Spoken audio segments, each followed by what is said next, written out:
দেখেই বুঝতে পারছো এগুলো সব সজনা ডাঁটা। এবারে এতজনে আমাকে ডাঁটা গিফট করেছে কি বলবো, তাই এক এক দিন এক এক রকম ডাঁটার রেসিপি আমি করেছি। তো আজকে কি রেসিপি করছি তার জন্য কি কি ইনগ্রিডিয়েন্টস লাগছে তোমরা দেখে নাও তাহলে। আজকে করছি ডাঁটা পোস্ত। এই ডাঁটাগুলো আগের দিন ডাঁটা দেখিয়েছিলাম, আমার জামাইবাবুর বাড়ি থেকে এসেছে। এই ডাঁটাগুলো আমার ছেলে শ্বশুর বাড়ি থেকে এসেছে। আজকে এই ডাঁটারই সজনা ডাঁটা পোস্ত করব, সাথে আলু দেব, দুটো শুকনো লঙ্কা, কাঁচা লঙ্কা, আর আমি পোস্ত গুঁড়িয়ে রেখেছি। এই পোস্তটাই জলে ভিজিয়ে দেব, দিয়ে ডাঁটা পোস্ত করব সাথে আলু দিয়ে। কড়া বসিয়ে দিয়েছি, দিয়ে দিলাম সর্ষের তেল।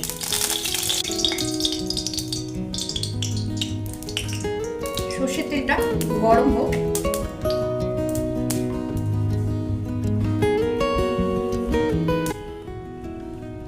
শুকনো লঙ্কাটা ফাটিয়ে নিয়ে দিয়ে দিলাম কালো জিরে, দুটো একসাথে খুব ভালো সুগন্ধ বেরোলে প্রথমে আলুটা দিয়ে দেব। আমার ইউটিউব পরিবারের সমস্ত বন্ধুদের জানাই আন্তরিক শুভেচ্ছা। আশা করি তোমরা সবাই খুব ভালো আছো আর সুস্থ আছো। আর কুমকুমের রান্নায় আজ দেখছো নারকেল কোড়া দিয়ে ডাঁটা পোস্ত। সজনে ডাঁটা পোস্ত সবাই করেছো, কিন্তু আজকের ডাঁটা পোস্ত রান্নাটা তোমরা একবার একটু স্কিপ না করে দেখে যেও। এইভাবে তৈরি ডাঁটা পোস্তর স্বাদ এতটাই ভালো হবে, আমি আশা করব তোমরাও খুব পছন্দ করবে আর অতি অবশ্যই একদিন বাড়িতে তৈরি করবে। ডাঁটাটা দিয়ে দিলাম, দিয়ে সামান্য একটু নাড়াচাড়া করবো। ডাঁটার সবুজ কালারটা যেন থাকে, বেশি লাল লাল হয়ে গেলে ডাঁটার স্বাদটা নষ্ট হয়ে যায়।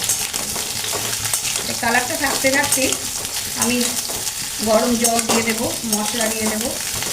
আমি এখন লবণটা দিয়ে দিই। লবণটা দিয়ে দিলাম, তরকারি পরিমাণ অনুযায়ী মোটামুটি দিয়ে দিলাম। এতে আমি হলুদ দেবো না। আমি এবার কিছুক্ষণ চাপা দিয়ে রেখে দেবো।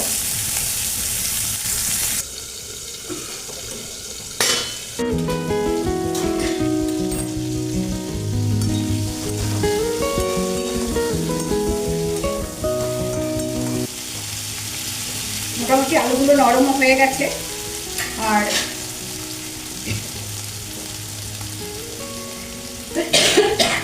লালচে ভাব এসে গেছে। আমি একটু জল দিয়ে দেবো, গরম জল দিয়ে দিলাম। একটু চাপা দেওয়া থাকলো, আবার কিছুক্ষণ বাদে দেখবো। মিনিট 3-4 আমি চাপা দিয়ে রেখেছিলাম। এবার আমি দেখে নেব। খুব বেশি নরম হওয়া অবধি অপেক্ষা করব না। হ্যাঁ, এবারে পোস্তটা মেশালে পোস্তটা দিয়ে আরেকটু ফুটবে, তখন বেশি গলে গেলে আবার ভালো লাগবে না। আমি এই যে পোস্তটা বেটে নিয়েছি, আমি এবার পোস্ত বাটাটা দিয়ে দিলাম।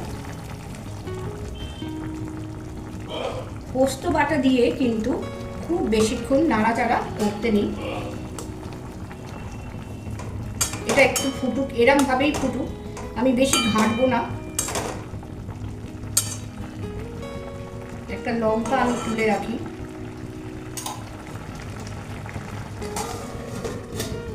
একবার একটু দেখে নিই। পোস্তর স্বাদ বাড়াতে দিয়ে দিলাম সামান্য একটু নারকেল কোড়া, খুব সামান্য দিয়েছি।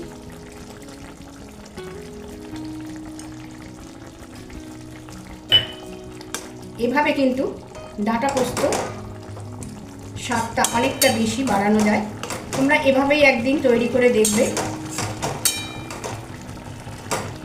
তোমার যদি মনে হয় নারকেলটা আরেকটু বেশি দিতে পারো। আমি দিয়ে দিলাম একটু গুড়ের জল, কাঁচা লঙ্কা দিয়ে দিলাম, একটু ফাটিয়ে নিয়ে দিলাম।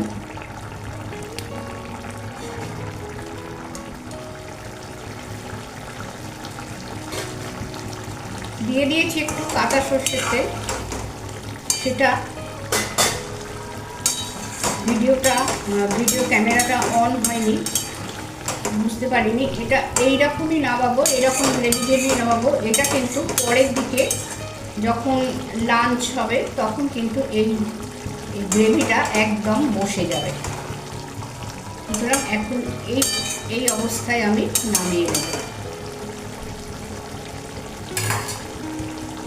গ্যাসের ফ্লেমটা অফ করে দিলাম, দিয়ে কিছুক্ষণ একটু চাপা দেওয়া।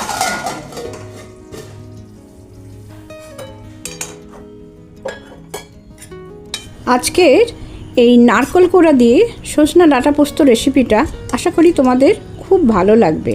আর ভালো লাগলে লাইক আর শেয়ার করে দেবার অনুরোধ করলাম। একটি পাত্রে সার্ভ করতে করতে আজকের ভিডিওটা নিয়ে একেবারে শেষের দিকে চলে এসেছি। পরের বার তাহলে আবার অন্য কোনো রেসিপির সাথে তোমাদের পরিচয় হবে। প্রচুর সজনে ডাঁটা হয়েছে আমার কাছে, 3টে বাড়ি থেকে ডাঁটা এসেছে, সজনা ডাঁটা। আমি আজকেরটা নিয়ে তো দুরকম হলো, 2টো বাড়ির ডাঁটা হয়েছে। এরপরে আরও একটা বাড়ি বাকি আছে, তখন বলবো সেটা কোন বাড়ির ডাঁটা। এরকম ডাঁটা বা আলু পোস্ত দিয়ে তো বিউলির ডাল ভালো লাগে, কিন্তু আজকে আমি করেছি ছোলা মটর ডাল নারকেলের কুচি দিয়ে। এই ডাল দিয়েও খুব ভালো লাগে। তাহলে আজ এখানেই শেষ করলাম। আমার ভিডিওর সাথে এতক্ষণ যারা ছিলে তাদের জানাই অসংখ্য ধন্যবাদ।